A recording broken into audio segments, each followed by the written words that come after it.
हाँ जी, क्या हालचाल, सब बढ़िया। तो आज के इस टॉपिक में हमारा जो आज का टॉपिक है वो वर्क डन अगेंस्ट ग्रेविटी है। कल के टॉपिक में हमने बात करी थी वर्क की। वर्क होता क्या है, ठीक है, इंट्रोडक्शन दिया था अच्छी तरीके से। वर्क होता क्या है, तो वर्क क्या था, कल हमने क्या पढ़ा था कि यदि हम किसी दिशा में बल लगाते हैं और उसी दिशा में, उसी डायरेक्शन में उस बॉडी का डिस्प्लेसमेंट हो जाए तो वो वर्क है। यही चीज पढ़ी थी। तरह तरह के से देखा था हमने कि वर्क होता क्या है। Work done against gravity, work done against friction, सब केस देखे थे, ठीक। तो आज के इस वीडियो में हमें देखना है वर्क डन अगेंस्ट ग्रेविटी, जहां आपका फॉर्मूला बनेगा W बराबर mgh। अब वो कैसे बनेगा तो आप भी दिखाते हैं। वो एक बात बताइए, अगर ये हमारे पे बॉल है, यदि ये मेरे पे बॉल है और मैंने इसको क्या करा, ऊपर की ओर फोर्स लगाया। मैंने क्या करा भाई, बॉल है मेरे पे और मैंने ऊपर की तरफ फोर्स लगाया, ऊपर फेंक दिया, बिल्कुल ठीक है। क्या ये हमारा फोर्स नहीं है, जिस कुछ फोर्स के साथ हमने उसको ऊपर फेंका है। नीचे से अब मैंने कुछ फोर्स लगाया है, तो भाई नीचे क्या लग रही है, नीचे की ओर लग क्या रही है, नीचे लग रहा है ग्रेविटी। नीचे क्या लग रही है, ग्रेविटी। क्यों, नीचे तो ग्रेविटी लग रही है, जब भी तो ये केस बनेगा work done against gravity, gravity के अगेंस्ट। वर्क क्या होगा, ग्रेविटी नीचे है तो जस्ट उसके अपोजिट, मतलब ऊपर की ओर। तो ये आपका केस आता है वर्क डन अगेंस्ट ग्रेविटी, बिल्कुल ठीक है। अब ये आएगा कि वर्क डन अगेंस्ट ग्रेविटी का फॉर्मूला क्या बनेगा, ये हमारा आज का टॉपिक है, इसको क्लियर करना है, बिल्कुल ठीक है। अब एक बात बताओ, ये हमारे पे अगर बॉल है, ये हमारे पे क्या है, बॉल है, ठीक है। इसका कुछ मास होगा, इसका कुछ मास होगा, बिल्कुल होगा। क्या होगा इसका मास, m। इस बॉल का मास लिख लिया मैंने, इस बॉल का क्या मास है, m मास है, और नीचे की ओर क्या लग रही है, ग्रेविटी लग रही है, मतलब g। ग्रेविटी को स्मॉल g से डिनोट करते हैं, मैंने बताया था आपको, एक्सेलरेशन ड्यू टू ग्रेविटी। तो एक्सेलरेशन ड्यू टू ग्रेविटी कहां लग रही है, नीचे की ओर। अगर मैंने किसी ऑब्जेक्ट को ऊपर की तरफ फेंका तो उसके जस्ट अपोजिट, मतलब नीचे की ओर क्या लगी, ग्रेविटी लगी, और ऊपर की तरफ हमारा फोर्स लगा। बिल्कुल बात क्लियर है। यदि इतनी बात आपको क्लियर है तो आप देखिए यहां पर वर्क क्या होगा, ये बताइए, सोचिए वर्क क्या था, वर्क क्या था, force into displacement, force into displacement. Displacement को स्मॉल एफ से डिनोट करा और फोर्स को हमने एफ से डिनोट करा, और डब्ल्यू क्या है, यहां पर वर्क है। इतना ठीक है। अब एक बार बताओ, यदि मैंने इस बॉल को ऊपर फेंका तो इसने कुछ तो हाइट कवर करी है। तो मान लिया, लेट सपोज इसने h हाइट यहां से यहां तक कवर अप की है, ठीक। डिस्प्लेसमेंट कितना हुआ इसका, देखो डिस्प्लेसमेंट क्या था, वो कितनी दूरी गया है स्ट्रेट पाथ पे।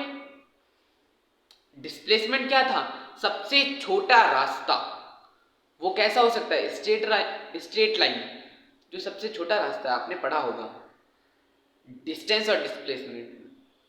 तो यहां पर डिस्प्लेसमेंट क्या हुआ होगा, ऊपर की ओर। तो डिस्प्लेसमेंट इसकी क्या हुई, h मीटर हुई, नहीं हुई, हुई, ठीक। अब वर्क बराबर फोर्स इंटू डिस्प्लेसमेंट था, तो मैं इसको क्या लिख सकता हूं कि W बराबर F इंटू एच। बोलो, ये लिख सकता हूं, नहीं लिख सकता, लिख सकता हूं। अच्छा, यहां पर फोर्स क्या लगेगा, यहां पर फोर्स क्या लगेगा, जल्दी बताओ, सोचो सोचो, 1 मिनट का टाइम दे रहा हूं आपके, यहां पर आप फोर्स सोचो क्या लगेगा यहां पर, जब तक मैं इसका नाम लिख देता हूं बॉल का, BALL बॉल। सोचो यहां पर F क्या आएगा, सोच लिया, देखो यहां पर F आएगा, देखो इसका कुछ मास था m, इसका कुछ मास था m और नीचे कुछ ग्रेविटी लगी g, ठीक। फोर्स बराबर क्या था, ma था, और यहां पर इसका क्या लग रहा है, वेट लग रहा है।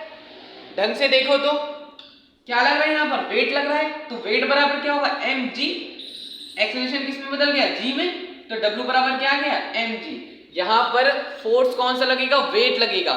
क्यों, क्योंकि ये ग्रेविटी के अपोजिट है। वेट क्या था, mass into gravity, g, acceleration due to gravity थी नहीं थी, बताया था नहीं बताया था, बिल्कुल बताया था। अब आपने नहीं देखा तो अलग बात है, बट कोई नहीं। तो W बराबर क्या था, mg था, तो यहां पर कौन सी फोर्स लगी, mg लगी, क्योंकि वर्क क्या है, वेट क्या है, it's just like a force. तो यहां पर क्या लिख सकता हूं मैं, F की जगह W बराबर m into g into h लिख सकता हूं, नहीं लिख सकता, बताओ क्या था, बात को समझना।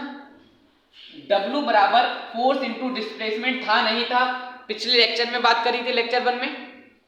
अब मैं कह रहा हूं भाई, जो इसकी डिस्प्लेसमेंट है वो h मीटर ऊपर है, क्या दिक्कत है, W बराबर f इंटू h। यहां पर फोर्स कौन से लगेगा, सोचो, जब भी ये ग्रेविटी के साथ रिलेशन आए तो इसका जो फोर्स लगता है ना वो mg लगता है, क्योंकि यदि हम किसी ऑब्जेक्ट को ऊपर फेंकेंगे, जो इस पे फोर्स लगता है वो नीचे क्यों लगता है, मतलब W लगता है, जो कि उसका वेट होता है, वेट फोर्स है, यही साइंस है। तो W बराबर क्या हो गया, mg हो गया। और यहां पर वेट, वर्क की एक नई डेफिनेशन आई है, वर्क बराबर mgh। कब है कंपल्सरी, अच्छा ये वैलिड कब है, जब किसी ऑब्जेक्ट का कोई मास होगा, उस पे एक्सेलरेशन ड्यू टू ग्रेविटी लगेगी। मतलब एक्सेलरेशन ड्यू टू ग्रेविटी कब लगेगी, जब हम किसी चीज को ऊपर फेंकेंगे, जब हम किसी चीज को ऊपर फेंकेंगे जब ही तो नीचे की ओर ग्रेविटी लगेगी, नीचे की ओर ग्रेविटी लगेगी। और तीसरी कंडीशन h, मतलब ऊपर जाने पे कुछ डिस्टेंस कवर अप होना चाहिए, ये नहीं तुम यहीं पर चल रहे हो तो डिस्टेंस तो तुम्हारा 0 हो गया, तो वर्क भी क्या होगा, देखो अभी मैं अपनी मीन पोजीशन पे हूं, अब इस पोजीशन पे मेरी जो h है, h डिस्टेंस है वो 0 है, तो यहां पर मेरा कुछ मास और ग्रेविटी लग रही है, हर किसी पे लग रही है। और h की बात करूं तो यहां पर h क्या है, 0 है, तो h के 0 होने से जो वर्क है वो क्या हो गया, 0 हो गया। ठीक है, इतनी बात समझ आई, इतनी बात समझ आई, आ जाए मेरे टेस्टर। अच्छा, यदि इतनी बात समझ आई तो नोट कर लो। तो यहां पर वर्क की एक नई डेफिनेशन बनती है, work done against gravity, work done against gravity is equal to the product of its weight and the product of its weight and the height, जो उसने कुछ हाइट कवर अप करी है वो, और जो उसका वेट है, क्योंकि यहां पर डिस्प्लेसमेंट किस में बदल गया, h में, और फोर्स किस में बदल गया, वेट में, जो कि क्या था, mg था। तो यहां पर आपका केस आ गया W बराबर mgh, W बराबर क्या आ गया, mgh आ गया। तो यहां फटाफट लिख देते हैं, W क्या है, m क्या है, g क्या है, h क्या है। तो W क्या है, वर्क डन, m क्या है, mass of the body, gravity, acceleration due to gravity, ठीक है, क्या है, एक्सेलरेशन ड्यू टू ग्रेविटी, ठीक है। और h क्या है, जो उसने हाइट कवर की है, इसको हम डिस्प्लेसमेंट भी बोल सकते हैं, क्योंकि इसने डिस्प्लेसमेंट ही कवर करी है, ठीक, ऊपर की ओर, तो इसलिए हमने इसको h हाइट ऊपर बोल दिया। ये वैलिड जब है जब कोई ऊपर जाएगा, ऊपर नहीं जाएगा, जब कोई जब किसी ऑब्जेक्ट को हम ऊपर की ओर फेंकेंगे। जब ये कवर हो चुका है, अब नेक्स्ट टॉपिक में हम बात करेंगे अगर कोई वर्क डन एंगल पे हो तो क्या होगा। ध्यान है, मैंने उस कार का एग्जांपल दिया था, छोटे छोटे बच्चे कार को पकड़ते रस्सी लगा के, तो उसका एग्जांपल मैंने दिया था। तो हम नेक्स्ट वीडियो में बात कर रहे होंगे, नेक्स्ट लेक्चर में बात कर रहे होंगे work done at an angle पे क्या होगा वर्क डन। ठीक है, तो इसको ज़्यादा से ज़्यादा लोगों के पास शेयर करिए बच्चों, दोस्तों, भाइयों बहनों। क्यों? क्योंकि मैं टॉपिक लेके चल रहा हूँ यार, टॉपिक लेके चल रहा हूँ, मैं पूरा सेपरेट वीडियो नहीं बना रहा हूँ यार। एक होता वन शॉट बना देना, पूरा बात खत्म कर देना, पर जहाँ तक मुझे दिक्कत आती थी ना वो आती थी टॉपिक में क्लियर नहीं होते थे। अगर कोई चैप्टर है तो चैप्टर में से आधे टॉपिक क्लियर है तो आधे टॉपिक क्लियर नहीं है, तो उसी की वजह से मुझे पूरी वीडियो देखनी पड़ती थी। बट मैं यहाँ नहीं, आप तुम्हें टॉपिक लिख दे रहा हूँ, टॉपिक वो भी इन वन शॉट, मतलब सब कम टाइम में सबसे ज़्यादा नॉलेज दे रहा हूँ यार। बाकी तुम्हारी मर्जी है, बाकी शेयर करिए और जैसे भी लगे कमेंट करना। अगर कोई गलती हुई तो बताना। तब तक के लिए मिलते हैं नेक्स्ट